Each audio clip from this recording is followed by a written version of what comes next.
así algunos años, que me ha estado moviendo mucho en mi interior. Ya han pasado algunos años desde que yo era joven. Ya hay inquietud fuerte en mi corazón al ver pues la iglesia del Señor. Eh, no tengo muchos años yo en Cristo Jesús, pero en los pocos que tengo he visto algunas transformaciones. He leído un poco de la historia de la iglesia y veo que la iglesia, pues no puedo decir que la original, sino la iglesia ha pasado por muchas etapas. Nosotros lo vemos ahí en el libro de Apocalipsis. Vemos ahí las iglesias, ¿no? Las diferentes transiciones que han pasado. Y ver de que los estudiosos dicen que definitivamente pues estamos en la iglesia de la Odisea, ¿no? En estos tiempos. En la iglesia de la Odisea, una iglesia que ha apostatado, una iglesia que ha dejado la doctrina de Jesucristo afuera. Por eso dice el Señor ahí en Apocalipsis 3:20, he aquí yo estoy a la puerta y llamo. Si alguno oye mi voz, abre la puerta, entraré a él, cenaré con él y él conmigo. Jesús está hambriento, Jesús está sediento de tener comunión, de tener convivencia con su iglesia, con aquella por la cual él entregó su vida, dio su sangre. Y lamentablemente, pues ver pues las condiciones, ¿no? Sin crítica y sin afán de nada, simplemente viendo la realidad. Eh, Cómo de pronto la iglesia actual adolece de muchas cosas, ¿no? Especialmente de la doctrina de Jesús. Hoy quiero comentar con ustedes algo que vi aquí. Ahí en León estamos, ya tiene algún tiempecito que estamos hablando acerca de los medios de gracia. Los medios que Dios ha dejado establecidos o Jesús dejó establecidos con nosotros para tener un crecimiento. Dice el apóstol Pedro ahí en segunda carta, dice antes bien crecer en la gracia y el conocimiento de nuestro Señor y Salvador Jesucristo. ¿Cómo es que nosotros podemos crecer en la gracia y el conocimiento de Jesús? Tenemos la palabra de Dios, tenemos la Biblia que nos dice quién es Dios, que nos dice quién es Jesús. Pero si no lo ponemos en práctica y si no tenemos esa relación con Él, si no ponemos en práctica su palabra, si no obedecemos y no tenemos comunión con Él, difícilmente vamos a tener un conocimiento pleno de Jesús. El conocimiento pleno dice la Escritura que lo vamos a tener cuando Él venga, porque lo vamos a ver cara a cara. Mientras tanto, nos vamos a conformar con irlo conociendo poco a poco cada día más. Pero ¿cómo conocemos a las personas? A través de una relación íntima y estrecha. Podemos tener informes, estar informados acerca de lo que Jesús es, de lo que Dios es, de que el Espíritu Santo de Dios es. Pero solamente a través de la comunión, solamente a través del trato personal, nos vamos a conocer, ¿no? Así como nosotros. Entonces, eso es algo que me está inquietando mucho, de ver la iglesia, incluso donde nosotros estamos, pues todos somos imperfectos, ¿no? Pero el deseo de mi corazón es, pues transmitir lo que de alguna manera, pues yo he recibido pues de mi pastor, del que fue Jaime Guerrero, pues de los hombres que han estado a mi lado, ¿no? Pero bueno, no quiero profundizar más en ese sentido. Quiero que me acompañe, por favor, abriendo su Biblia ahí en la primera carta a los Corintios. Vamos a hablar un poco acerca de la cena del Señor, lo que no es la cena, dice aquí, no necesitamos profundizar mucho, lo que no es la cena, lo que sí es, las consecuencias de no tomar la cena correctamente y la solución. Esta carta a los Corintios, nomás para manera de introducción, es escrita por el apóstol Pablo desde Éfeso, la iglesia que fundó él en su segundo viaje misionero, la iglesia de Corinto, en Corinto, y manda esta carta porque pues él se ha enterado de algunas dificultades, algunos problemas que hay ahí con ellos. Al parecer le mandan incluso una carta porque ahí en el capítulo 7 cuando habla acerca del matrimonio y los problemas sexuales que hay ahí, pues dice de lo que le informaron a él. Pero esta carta es enviada por el apóstol Pablo, primeramente porque se ha enterado de que hay divisiones, hay conflictos en la iglesia, y eso es algo muy común.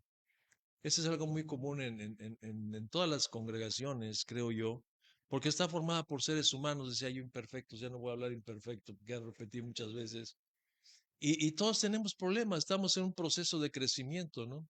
No hay así que digamos, hay una edad, hay una reunión para que se reúnan personas con cierta madurez y otra reunión para más jovencitos, ¿verdad? Me refiero espiritualmente. No, sino que estamos todos revueltos, ¿no? Todos juntos. Niños espirituales, adolescentes espirituales, maduros espirituales. Y de todos estos nos habla el apóstol Pablo, ahí en la primera carta, ¿no? Dice que él no pudo hablarles como espirituales, sino carnales, porque pues, eran niños. Entonces ahí nos habla de dos tipos de personas, ¿no? Los espirituales, maduros espiritualmente, y los niños espirituales. Habla también de la adolescencia espiritual.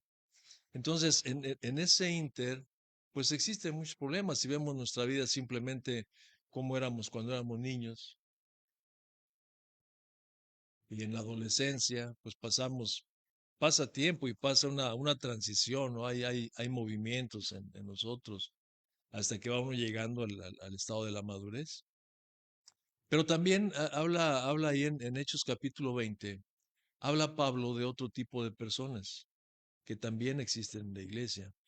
Hay, está el hombre natural que no entiende las cosas del espíritu porque se han de discernir espiritualmente. Está el niño espiritual y está el maduro espiritual. Pero hay un tipo una cuarta persona dentro de la iglesia. Y habla ahí de los lobos espirituales. Dice que después de su partida se levantarán lobos, ¿no? Que no perdonarán al rebaño. Y lamentablemente, bueno, pues este tipo de personas también existen en la iglesia. ¿Cuáles son las actitudes que tenemos nosotros? Aquí nos habla el apóstol Pablo, en el capítulo 11. Voy a leer. Dice, pero al anunciar, del verso 17, dice, pero al anunciarlos esto, perdón, estoy cantinfleando y brincándome de un lado para otro. Donde empieza el capítulo 11, Pablo está concluyendo, obviamente, el 10 y dice, sed imitadores de mí como yo de Cristo. Y en el verso 2 dice, los alabo hermanos, porque en todos acordáis de mí y retenéis las instrucciones tal como yo se las entregué. O sea, le está dando una alabanza a la iglesia, porque todas las instrucciones que les mandó a través de la carta, pues digo, lo que les enseña, las han guardado con fidelidad. Dice, los alabo hermanos, ¿no? Ahí dice. Pero acá en el versículo 17 dice lo siguiente, dice, pero al anunciarlos esto que sigue, no los alabo porque no os congregáis para lo mejor, sino para lo peor. Y esto pues es muy triste, ¿no? Lo que está diciendo. Dice, pero al anunciarles esto que sigue, no los alabo porque no os congregáis para lo mejor, sino para lo peor. Dice, pues en primer lugar, cuando os reunís como iglesia, oigo que hay entre vosotros divisiones, y en parte lo creo. Y es por el tipo de persona, ¿no? No, Pablo hace una diferencia, bueno, no hace diferencia ahí en Gálatas capítulo 4, habla del heredero, dice que cuando el heredero es niño, en nada difiere del esclavo, o sea, son muy similares, ¿no? En el aspecto espiritual. Cuando una persona recibe a Cristo y otra que no ha recibido a Cristo, pues no hay diferencia, no hay diferencia, son idénticos, ¿no? Yo me acuerdo que decía mi esposa, cuando yo recibí a Cristo allá en el colegio, pues yo tengo a Cristo y algo pasa en mi interior, ¿no? El día que yo me entrego mi vida a Cristo, yo estoy segurísimo, plenamente segurísimo al ciento y pico por ciento, que yo nací de nuevo ahí en aquel lugar, porque algo maravilloso pasó en mi interior, algo impresionante pasó en mi interior que transformó mi vida hacia adentro, hacia afuera todo estaba exactamente igual. Eran los mismos problemas, el mismo lugar, era todo idéntico, pero adentro había algo diferente, muy diferente. Era yo otra persona. Realmente en ese lugar, en ese salón, pues murió José Luis Bolaños y resucitó otro, ¿no? Ahí operó el nuevo nacimiento en mí. Pero pero yo no cambié inmediatamente. De hecho, yo seguí con algunas actitudes y el lenguaje y demás por algún tiempo, en tanto que me voy dando cuenta que todas esas cosas que yo estaba haciendo estaban mal. Y esto fue en relación. Sí, sí me escuchan allá, a ver si se escucha, ¿verdad? Sí, sí se escucha, Conchita. Sí se escucha. Ahí. Ahí. Ah, bueno, creo que está mejor. Entonces, a esto me refiero, ¿no? En la infancia espiritual, pues yo era idéntico que todos mis compañeros que estaban ahí conmigo. Bueno, en el salón de clases, era idéntico que ellos, ¿no? Me identificaba. Hasta que alguno por ahí de alguna vez me dijo, oye, ¿ya qué vas tú entonces ahí? Le dije, pues voy a leer la palabra de Dios. Y entonces, ¿por qué eres como eres? Me dijo. Y eso me pudo mucho. Entonces, cosas que lo van llevando uno a reflexionar y empieza este proceso, ¿no? Un proceso de cambio de pensamiento. Y todo eso lo va haciendo la palabra y el Espíritu Santo. Pero, dice Pablo, en nada difiere del esclavo, son idénticos, pero hay un proceso. Y en este proceso es por lo que tenemos tantos conflictos a veces en la iglesia.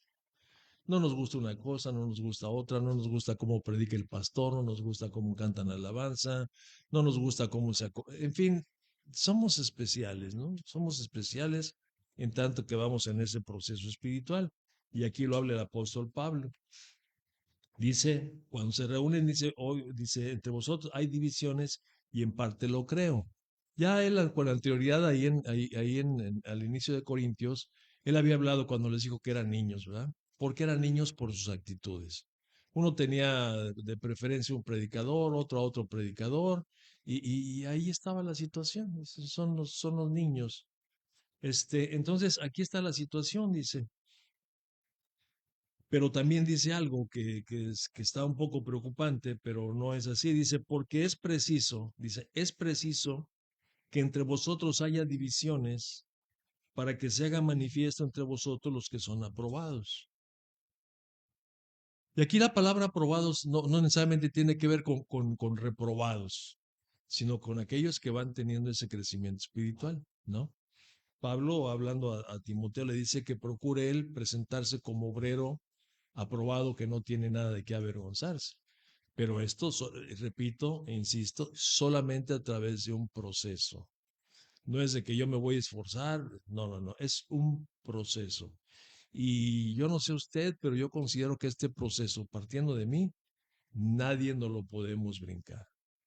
Es algo que va haciendo de manera natural, el Espíritu Santo va tratando con uno, claro, sí, influye mucho la obediencia, ¿eh? Pero el Espíritu Santo va tratando con uno y ahí va viniendo este crecimiento. También tiene que ver mucho con parte de la desobediencia o el tipo de vida que uno viva, porque las experiencias que se viven a través de la desobediencia también nos van enseñando.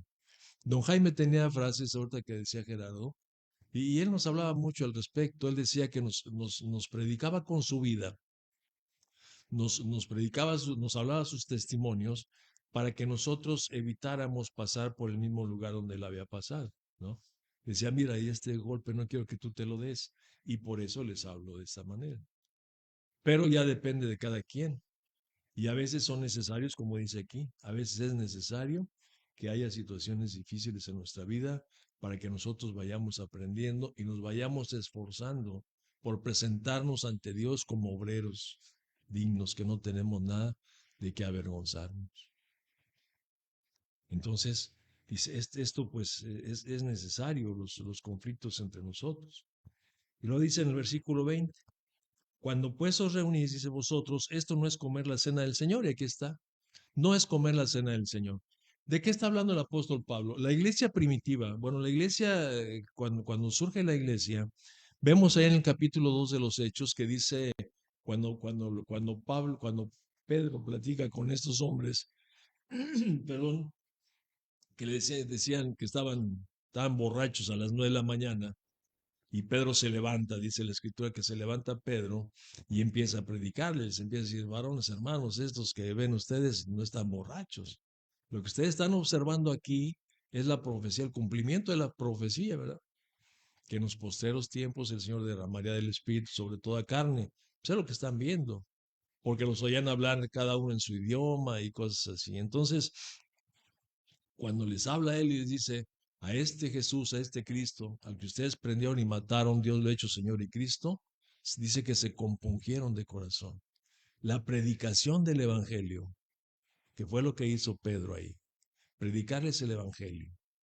hizo que estos hombres, el Espíritu Santo, los tomara en ese momento y los guiara, ¿no? A sentir esa experiencia. Dice Jesús ahí en el Evangelio de Juan, dice que cuando el Espíritu Santo viniera, lo primero que iba a hacer con nosotros era convencernos de pecado. Gracias, hija. Entonces yo entiendo que si el Espíritu Santo no guía a una persona y la convence de pecado, pues difícilmente esta persona va a ir al arrepentimiento, porque primero tiene que haber esa convicción del Espíritu Santo. Entonces estos hombres le dicen a Pedro, ah, caray, ¿y ahora qué hacemos, no? ¿Qué haremos? Y ya les contesta Pedro como consecuencia, pues arrepiéntase, bautícese, ¿no? Pero,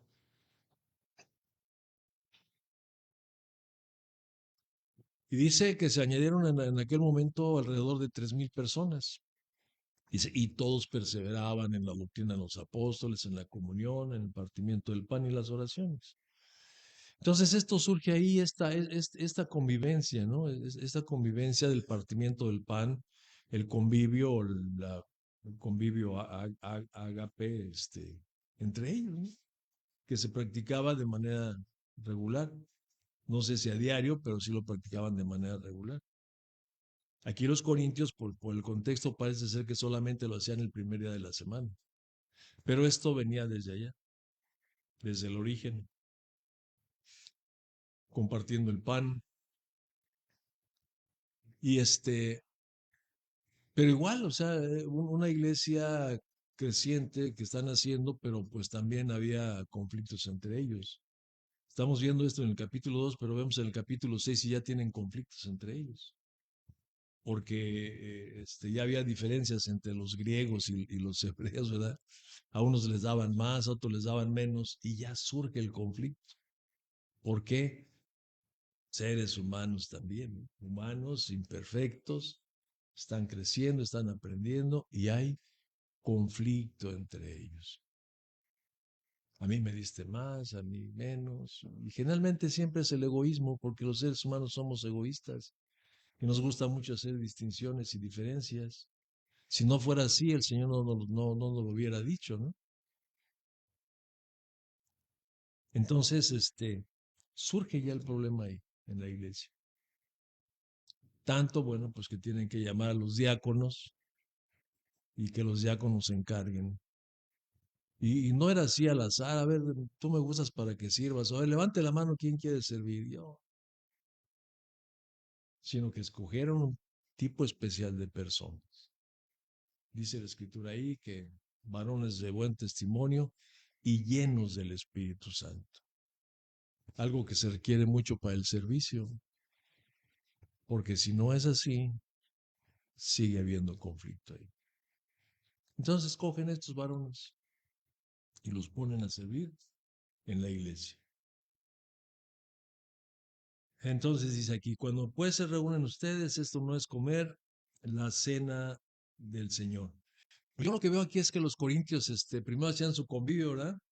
Generalmente en la iglesia, la predicación y todo, y después hacemos un convivio. Y ellos lo hacían antes pues como fue la Pascua, ¿no? Porque realmente la Pascua fue eso, ¿no? Una comida entre familiares, ¿no? Un corderito para la familia y si estaba muy grande, pues llamen a los amigos y se juntan y ya se come el corderito. Pues ya también están durmiendo y no han comido. Entonces era una comida, ¿no? Era una cena, porque era en la tarde, ya después de las 6, una cena, y convivían ellos ahí como amigos y hermanos, pues, o sea, la misma familia. Eso era realmente la Pascua. Ya la sangre de los dinteles era por lo otro, ¿verdad? Para que no entrara el exterminador ahí y acabara con los primogénitos. Pero realmente era eso. No sé si la iglesia hacía eso recordando aquello, pero realmente aquí con los corintios sí lo estaban haciendo de esa manera. O sea, tenían su convivio y después participaban de la cena. Creo que así ha de haber sido. Entonces aquí les dice el apóstol Pablo, dice, pero cuando se reúnen ustedes, dice, esto no es comer la cena por los conflictos que había. Y eran graves y aquí no nos dice. Dice, porque al comer, cada uno se adelanta a tomar su propia cena y otro tiene hambre y otro se embriaga. Ahí estaba difícil eso, ¿no? Quién sabe cómo sea la situación en aquel entonces. Hay cosas que yo me pregunto de cuando, obvio, ¿no? La iglesia ha pasado por muchas transiciones, pero esto que habla aquí, pues lo que me dice es que ahí estaban en la congregación, estaban tomando su copita. Sí, ¿verdad?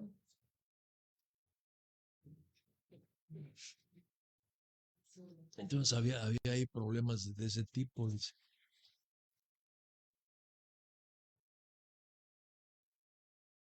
No había, o sea, más bien había distinciones entre ellos. El que tenía más, el que tenía menos. Yo traje más, yo traje menos, yo puse esto, yo puse el otro. Yo me imagino que así era esa situación, los conflictos.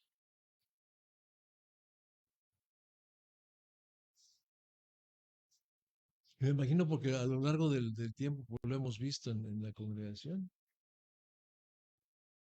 Fórmese y cosas así. Don Jaime se formaba, él agarraba su platito y se formaba, ¿verdad? Sí, sí es que se formaba, generalmente siempre estaba sirviendo, pero él ya se formaba cuando no estaba sirviendo. Luego sigue diciendo, dice, ¿qué pues? ¿No tenéis casa en que comas y bebas? ¿O menosprecias la iglesia de Dios?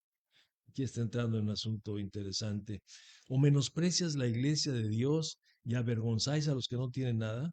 ¿Qué os diré? Dice, os alabaré. En esto dice, no los alabo. Pablo toca aquí la iglesia del Señor porque es supremamente importante, por la iglesia somos nosotros, ¿no? La iglesia somos nosotros, no es el local. La iglesia somos nosotros. Y para el Señor es supremamente importante la iglesia porque es su novia, es su futura esposa. Y ese es el asunto por el cual Pablo está hablando de esto. Dice, yo no los alabo en esto. Tienen un problema muy serio. Cuando hablamos de los medios de gracia y hablamos acerca de la comunión entre los hermanos, dice la escritura ahí que dice, mirad qué bueno y agradable es habitar los hermanos juntos en armonía. Y eso, cuando hay una convivencia, cuando todos tenemos una forma de pensar, cuando estamos en un mismo espíritu, entonces vemos qué fue lo que pasó en el día de Pentecostés. Desciende el Espíritu Santo. Aquí no puede descender porque ya está aquí, ¿no? En aquel entonces no estaba el Espíritu, pero el Espíritu ya está aquí. Aquí ya no puede descender, pero sí se puede manifestar de una manera especial el Espíritu Santo cuando todos estamos en armonía, en una convivencia, cuando mostramos ese amor con el cual Jesús lo hizo aquella noche, estando ahí en el aposento alto. Porque es lo que viene Pablo después a hablarnos aquí enseguida. ¿No? Dice, porque yo recibí del Señor lo que también les he enseñado. Y entra a hablarnos de ese amor tan grande de Dios, que dio a su Hijo unigénito, para que todo aquel que en él cree no se pierda, mas tenga vida eterna. Yo veo aquí en esta situación, por ejemplo, del Señor Jesucristo, pues la Biblia nos enseña dónde estaba él antes de descender, antes de encarnar, dónde estaba. Pues él estaba en el cielo. Él era Dios. De acuerdo a lo que nosotros creemos, Él era Dios. Él sigue siendo Dios en la manifestación del Hijo. Pero Él estaba allá en el reino de los cielos y ahí tenía millones y millones y millones de ángeles sirviéndole. Gozando, no sé, ni idea tengo, la verdad, ni idea tengo de lo que estaba viviendo Jesús ahí en el reino de los cielos. No tengo ni idea.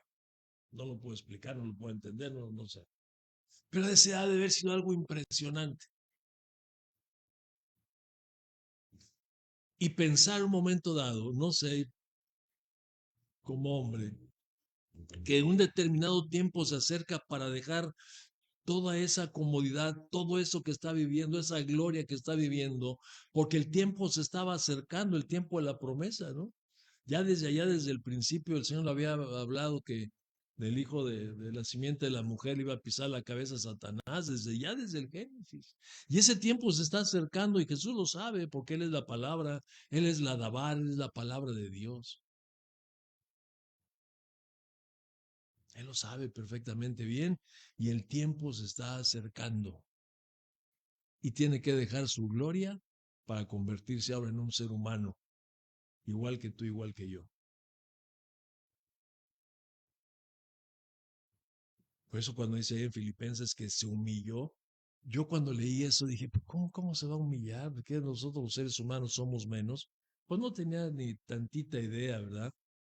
De estar en su gloria y vestirse como un hombre como yo, con este cuerpo y todo.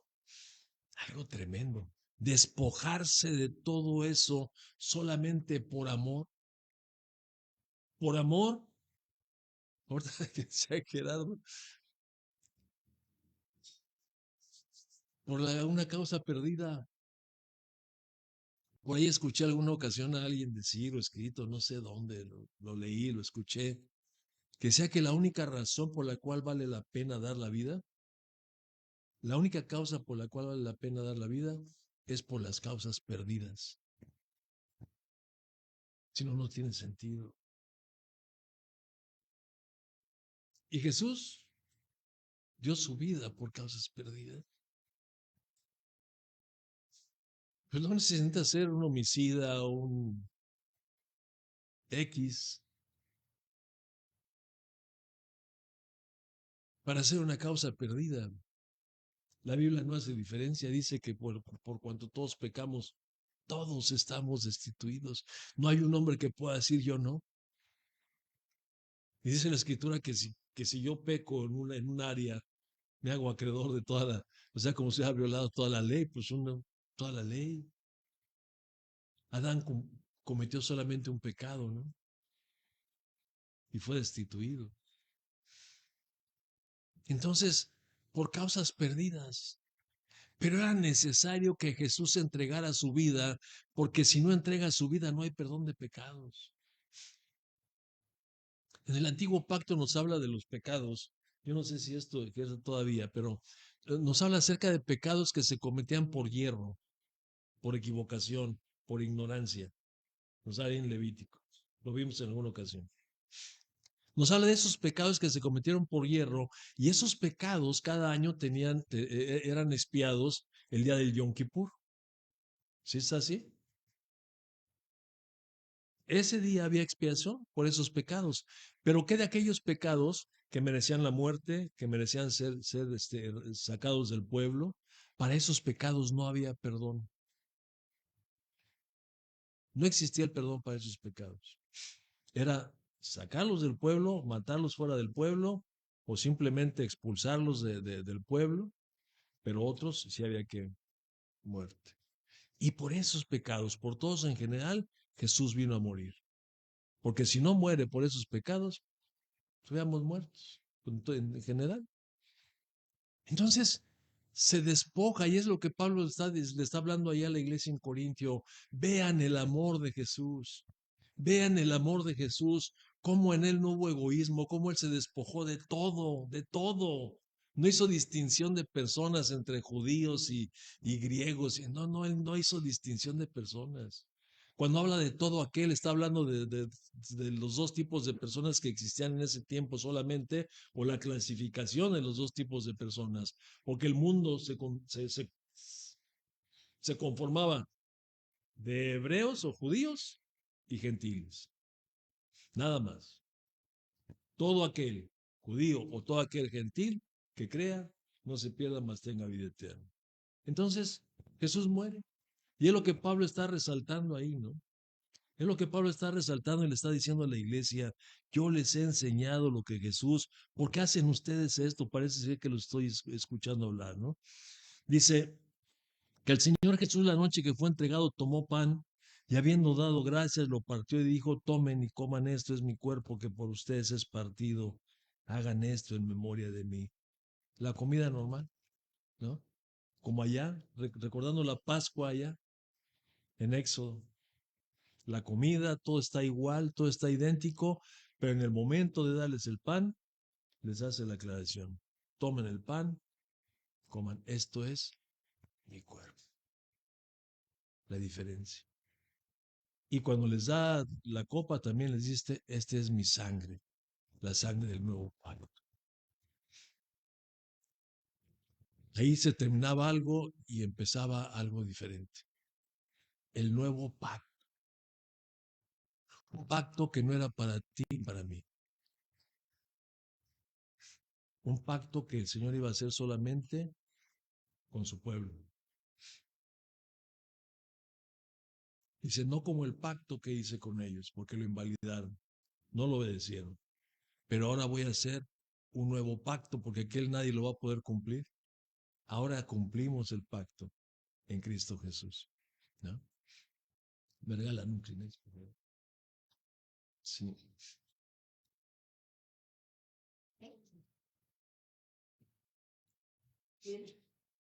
Sí, por favor. Ah,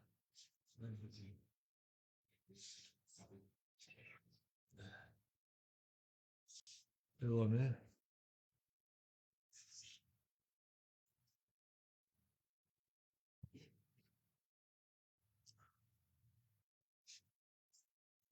Bien, entonces esa es la diferencia, ¿verdad? Que les habla del pan, dice, ¿no? Dice, tomad, comed, esto es mi cuerpo que por vosotros es partido. Haced esto en memoria de mí, recordando. Verso 25. Asimismo tomó también la copa después de haber cenado, terminaron la cena y les dio la copa y les dice, esta es la copa del nuevo pacto en mi sangre, haced esto todas las veces que la bebiereis en memoria de mí. O sea, el nuevo pacto. Un nuevo pacto donde no solamente hay perdón de pecados, dice que hay no solamente perdón, dice, sino hay justificación. Y esto es mucho, muy importante. La justificación. ¿De qué hablamos cuando hablamos de justificación? ¿Será que Dios pasa por alto todos mis pecados? Ah, no, no, no te preocupes, hiciste bien, ¿no? Tienes razón, cielo, ¿no? No, no hay justificación de esta manera. Lo que nos habla cuando habla de justificación va más allá del perdón. Va más allá del perdón. El nuevo pacto dice que va a perdonar nuestros pecados y nunca más se va a acordar de ellos. Nunca más. Nunca más. Pablo lo toma ahí en la segunda carta de los Corintios y dice, de manera que si alguno está en Cristo, nueva criatura es. Las cosas viejas pasaron, ahora todas son hechas nuevas. Todas las cosas, todos mis pecados de Cristo hacia atrás desaparecieron.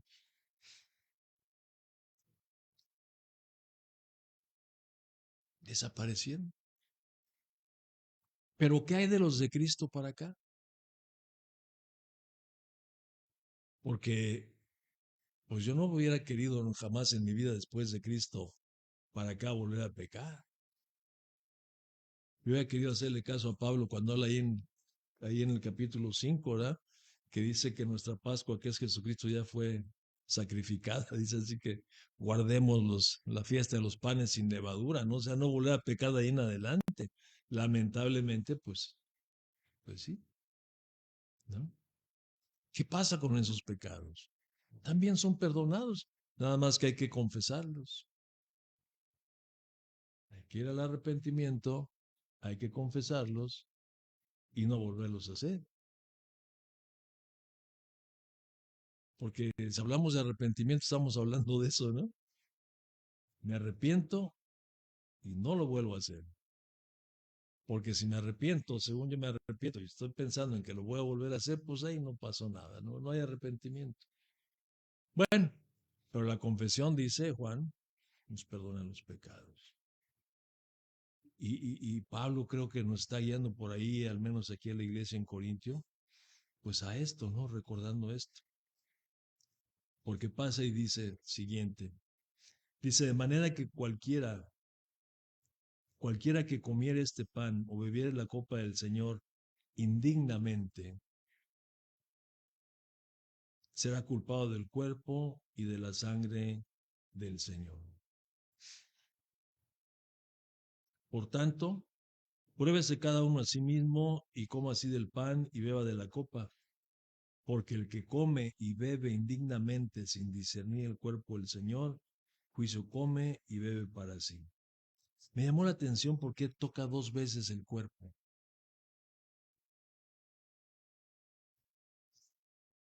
En el verso 27 dice que cualquiera que comiera este pan o bebiera la copa del Señor indignamente será culpado del cuerpo, o sea, como los de Hechos 2:38, ¿no?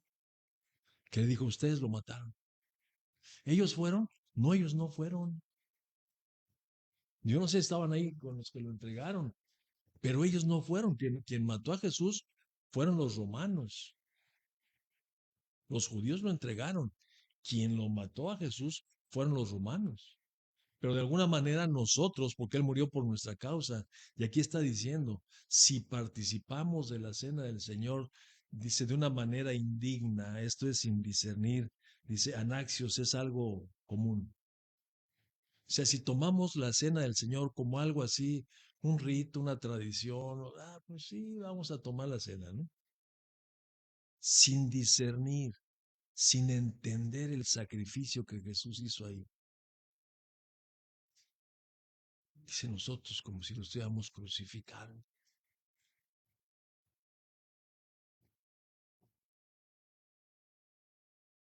Y a mí se me figura esto así como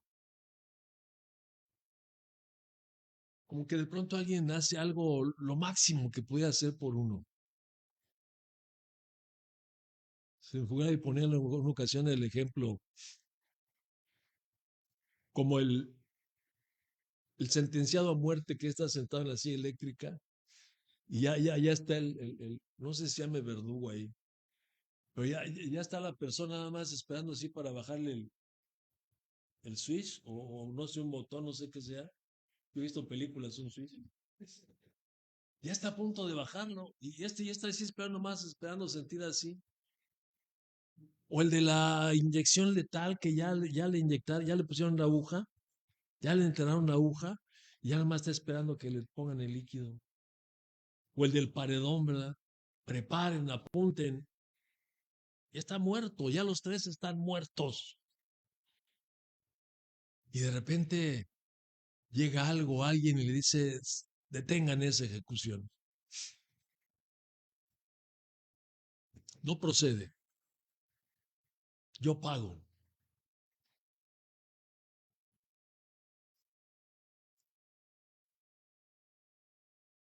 Y yo me pregunto, ¿cómo reaccionaría yo con una persona así?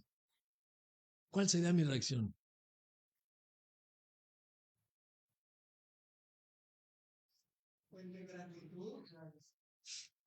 Yo le serví a mi pastor. Ay, Dios mío. Cuando salí del colegio, yo fui a buscar a mi pastor inmediatamente y a donde él se congregaba, él iba ahí a San Felipe. Y lo fui a buscar inmediatamente y yo tenía mucha gratitud en mi corazón con él porque pues él Chelita y la mamá de Marcos, de Luis y de Eduardo Barrientos, le ministraban a ella en tanto que yo andaba viajando. Este, y yo sentía mucha gratitud hacia ellos. Yo cuando salí, la verdad, yo le lavaba su carro a Jaime y era yo su chofer y me decía, ven esta hora y todo. Y yo estaba ahí siempre con él y cargando. Y estaba yo como el perrito, mano, viendo al amo, hacia ver a dónde volteaba los ojos para ver qué quería. Ya iba yo con Jaime y alguien me dijo, una vez me dijo, oye, esa no es manera de servir, ¿eh? No hagas eso porque está abusando de ti esta persona, me dijo. Así me dijo, ¿eh? Así me dijo, para que veamos el corazón de la gente. A mí no me importaba eso. Yo lo que sentía era una profunda satisfacción y un gusto de hacer lo que yo hacía por mi pastor, porque había una gratitud impresionante hasta él. Creo que entre las personas que más me ha dolido que se haya ido es él. Muchas personas me han dolido, pero él es humanamente hablando, una pérdida invaluable para mí. Mucha gratitud hacia él. Ahora yo pienso, pues con Jesús, ¿cómo habrá que reaccionar con Jesús, no? Porque no solamente es la vida física la que está en juego, sino la vida eterna, la muerte eterna. Y es lo que el Señor dice aquí. Pablo está diciendo, entiende esto, porque este es un medio de gracia que cuando lo entiendas, cuando lo puedas entender, cuando baje de tu mente a tu corazón, entonces vas a sentir una gratitud hacia tu Señor que lo vas a amar todos los días de tu vida, como si fuera tu todo, es todo.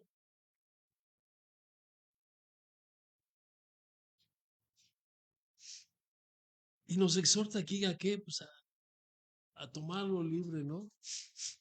Por eso Jesús cuando estaba en el aposento alto allá, antes de tomar la cena, se despojó de todo y fue y le lavó los pies, porque tenían que tomar la cena con los pies limpios, como nosotros el día de hoy, ¿verdad?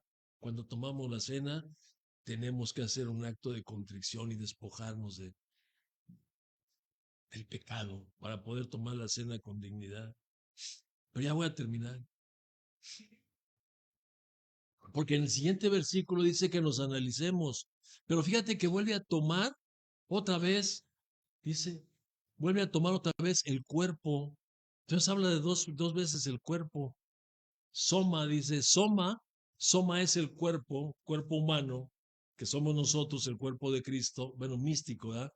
Tenemos un cuerpo humano, soma, pero el cuerpo místico es la iglesia de Jesús. Y lo tocan en el siguiente versículo. Discernir, entendamos, dice, ¿no? Discernir el cuerpo de Cristo, llevándonos a la comunión, a vernos como tales, ¿verdad? Quitar esas diferencias que existen a veces entre nosotros y unirnos en ese mismo cuerpo, como dice más adelante Pablo, hablando del cuerpo y de los miembros. Si que si si un miembro se duele, inmediatamente el otro acude en su ayuda. No le pega, ¿verdad? Tonto, porque te tropezaste y el otro pie te da un puntapié en el otro. Tonto, ¿por qué te tropezaste? ¿No? Corre y lo ayuda. Y eso es lo que tenemos que entender, de alguna manera, ¿no? Que somos el cuerpo místico de Cristo, somos la novia, somos la futura esposa, que tenemos que cumplir ese mandamiento como iglesia, el nuevo mandamiento que Jesús nos dio, que nos amemos unos a otros como Él nos amó. ¿Y cómo nos amó? Dice Pablo que nos amó siendo enemigos, débiles, pecadores, y no me acuerdo qué otra cosa dice ahí, impíos, o sea, de lo peorcito. Dice, y así nos amó el Señor. Yo digo, esto, ¿a qué nos conduce? Bueno, pues a estar llenos verdaderamente y creciendo en la gracia del Señor. Porque qué mejor alegría, qué mejor contentamiento de vernos y darnos un abrazo como siempre nos lo damos, ¿verdad? De que podamos disfrutar realmente en nuestra convivencia, de que estemos siempre alertas y atentos para poder ayudar y a poder apoyar al hermano que está ahí, sea como él sea. Porque eso es lo que Jesús nos mandó a hacer y nos manda a tomar el ejemplo de él, que siendo en forma de Dios, no estimó ser semejante a Dios como algo a que aferrarse, sino que se despojó de sí mismo, a despojarnos del egoísmo, a despojarnos de todo y disfrutar de este medio de gracia. ¿Qué anunciamos? El Evangelio. ¿Qué recordamos? Que Jesús murió por nosotros. Que el momento en que participamos de la cena del Señor, estamos teniendo de alguna manera un nuevo comienzo. Estamos dejando todo atrás y estamos empezando una nueva forma de vida. Yo espero en el Señor que esto que acabamos de ver esté en nosotros. Mire, si hay algo, yo se lo digo, será porque soy muy sensible, la verdad, tengo cara así como de malo, pero tengo un corazón de pollo. Si hay algo que duele en el corazón a un siervo de Dios o a un servidor de Dios, es ver conflictos en la iglesia. Duele. Como el padre cuando ve a sus hijos pelear. Y más doloroso es cuando no quiere haber una reconciliación entre los hermanos. No sé si el Señor sienta lo mismo, pero Él nos llama a que nos veamos como el cuerpo místico del Señor. Amén. Padre, yo te quiero dar muchas gracias en esta hora. En el nombre de tu Hijo Jesucristo, Señor. Porque me has dado esta bendición en este día de poder ser portador de tu palabra, Señor. Yo te doy gracias porque me has dado esta distinción y este privilegio de hacerlo, Padre. Rogándote y pidiéndote que en esta mañana, en este día, cada uno de nosotros que estamos aquí presentes, nos llevemos la porción que tú nos has dado a cada uno, Padre. Y que podamos, Señor, así como Pablo le hablaba a estos corintios, podamos discernir tu cuerpo, Señor, que podamos vivir una vida limpia de pecado, en tanto que podamos hacerlo, Señor, y esforzarnos por continuar haciéndolo. Y que podamos también, como hermanos, disfrutar, Señor, y darle vida a tu palabra. Qué bueno y qué agradable es habitar los hermanos juntos en armonía. En el nombre de Cristo, Padre, muchas gracias. Amén. Amén, Señor.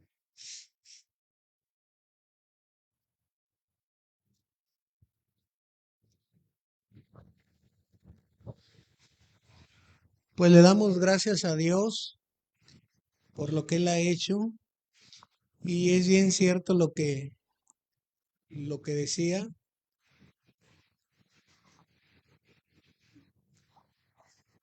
Lo que nos decía ahorita Bolaños, el señor Bolaños, pues el agradecimiento, así como pues él dice lo mostraba para con don Jaime. Imagínese de todas las cualidades que Dios tiene, es que Él es nuestro Padre, que no solamente nos ve, Él es rey, pero tenemos a un Padre que es un rey, que es Señor para nosotros, es Dios el creador de todo, un rey que y un padre que a él no le sudan las manos porque no tiene dinero, a él no le sudan las manos porque no tiene para pan, él todo lo tiene. Y lo más importante que nos ha dado la vida eterna, a mí se me pone el cuero así chinito cuando José Luis menciona esto, la vida eterna. El infierno sí existe, de verdad sí existe. Y Él nos rescató de ahí. Infierno que pudiésemos vivir aquí en la tierra, pero del infierno eterno. Chamuscarte como chapulín allá, con un gusano que te está torturando. Si aquí, imagínate, con el calorcito de Veracruz, el bochorno, tengo mucho calor. Y luego llega el norte y la alergia. Es que el polvo, está haciendo frío, el aire me despeina. Y luego te pones el ventilador y te duelen los huesos, tengo frío. Y todo el tiempo así, el ser humano no está contento de esa manera. Sin embargo, Dios nos ha rescatado de la muerte eterna, nos ha rescatado del infierno, del gusano que no muere y el fuego no puede ser apagado. Es gratitud. Mira, Miguel está desde hace 20 años, más de 20 años que lo conozco y me acordé ahorita que decía José Luis. Ellos hicieron mole por allá en Vargas y le decía yo, Miguel, ¿qué compro? ¿Qué te llevo? ¿Qué? No, ¿cómo crees que es lo mínimo que puedo hacer? Y así como ustedes, cada quien es agradecido. Yo le doy a Él con un agradecimiento y siempre ha hecho tantas cosas por nosotros por agradecimiento. Y no porque diga yo que me llene de vanagloria, pero yo lo veo a Él así y a veces me da pena porque a veces no estamos acostumbrados a recibir. Otra persona que salió de la cárcel me invita a comer a su restaurante y yo a fuerzas le quiero pagar. Y él dice, no.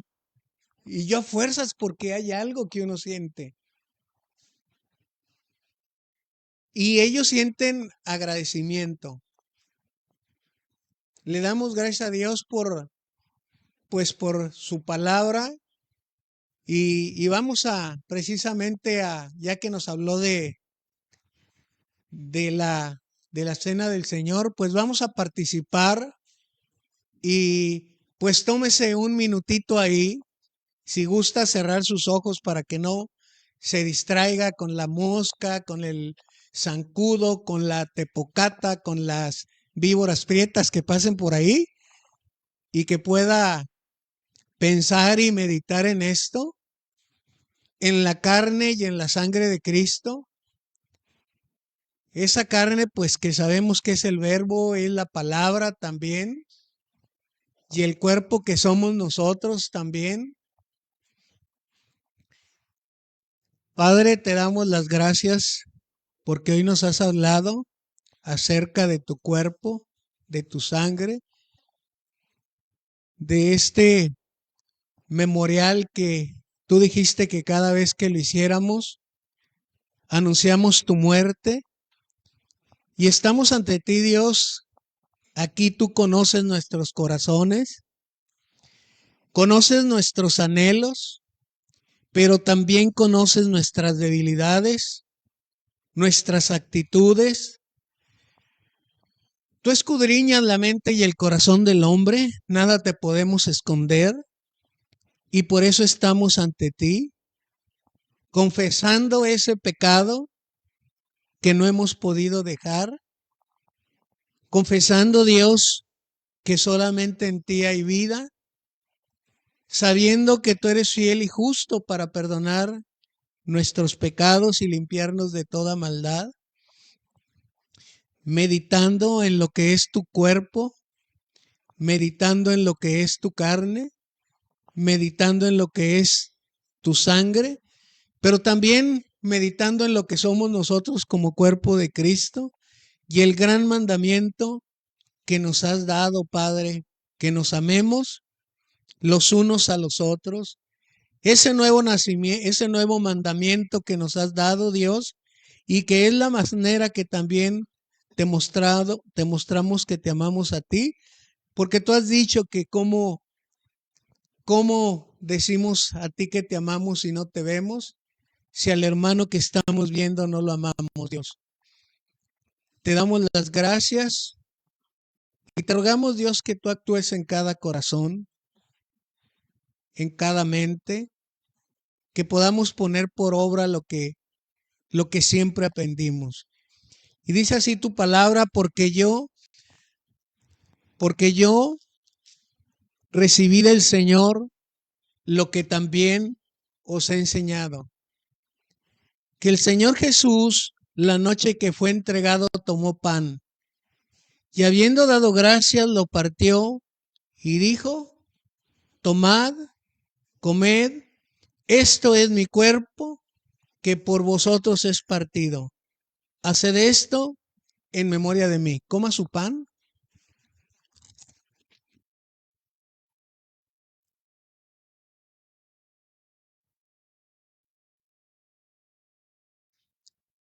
Le damos las gracias, Padre, por este pan, símbolo de tu cuerpo, que fue molido por el pecado de cada uno de nosotros. Y como ya lo mencionaba José Luis, antes de ti, Señor, todos nuestros pecados fueron olvidados. Y por eso, Padre, te rogamos que podamos discernir bien lo que tiene que ver con tu cuerpo. que participemos dignamente, discerniendo lo que quiere decir tu cuerpo y tu sangre. Asimismo, tomó también la copa después de haber cenado, diciendo: esta copa es el nuevo pacto en mi sangre. Haced esto todas las veces que la bebiereis en memoria de mí. Beba su copa.